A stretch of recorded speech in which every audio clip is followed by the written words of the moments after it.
Assalamualaikum, hello everyone, welcome back with another video. This is Mamun. I'm a content creator as well as English trainer. Today I'm going to talk about today's weather. Have a look, you are being able to see. This is called sunny day.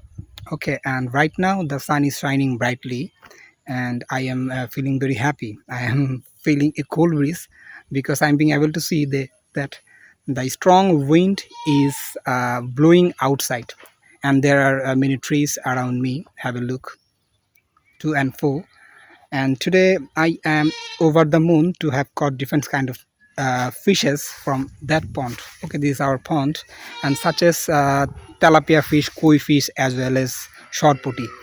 And I caught the fishes around 2 p.m. at noon, and the fishes will be cut with boti, that means traditional knife. Okay, and my wife will cut the fishes.